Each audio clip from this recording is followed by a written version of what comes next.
Кудайга ишенбеген bir адам тоого чыгат экен. Тоого чыгып жүрүп, ошол жерде тоодон тоого секирип жүрүп, bir тоодон таштары тайып кетип, ал жерде жыгылып bir шакка карманып калат экен да. Асты өтө бийиктик. Ошол учурда Кудайым деп эч Кудайга сыйынган эмес элем. Аллахым, жардам берип ушул жерден чыгарсаң мени. О Кудайым, жараткан Кудайым, ушул жерден мени чыгарсаң, мен мындан кийин сага сыйынам, сага кызмат кылып өтөмүн дейт экен баягы. Кайра суранат экен, экинчи жолу суранат экен, үчүнчү жолу сураган учурда кайрадан bir үн угулуп, албетте сага жардам беребиз. Бирок сен бизге ишенбейсиң дейт экен.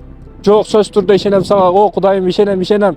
Жардам бергин ушул жерден чыгаргын деген учурда макул, анын үчүн мага ишенгин, ошол кармап турган таягыңды, тамырды коюп жиберген деген учурда мен акмак эмесмин.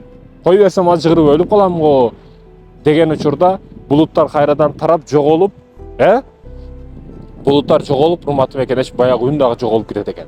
Айтайын дегеним, Аллага ишен, рисковать эт, тобокел кыл, ал бизнесте болсун, ал бардык маселеде болсун, спортто болсун. Аракет кылбасаң болбойт, урматтуу жигит. Сени көпчүлүк адамдар күтүп атат. Эгерде сен жеңилсең, мен жеңилдим десең, эркек киши болуп туруп, сен артыңда турган аялдар кайка барат? Кимден жардам сурайт? Кимге баш калкалайт? Сен жеңип атсаң, сен лох болуп атсаң, сен өзүңдүн анаңды алдырып отурсаң, аялдар кайка барат? Сен апаң кайка барат? Бир туугандарың кайка барат? Ошондуктан семьяң үчүн, бутка турбасаң болбойт. Аракет кылбасаң болбойт.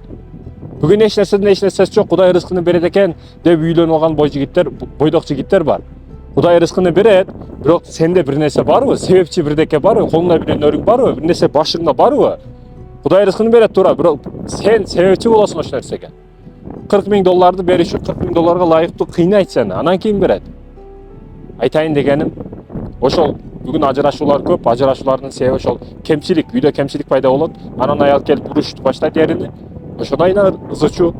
Аял дагы эң назик жерин топтоп сактап, 20 жыл сактаган эң назик жерин сага багыштап, арнап коет.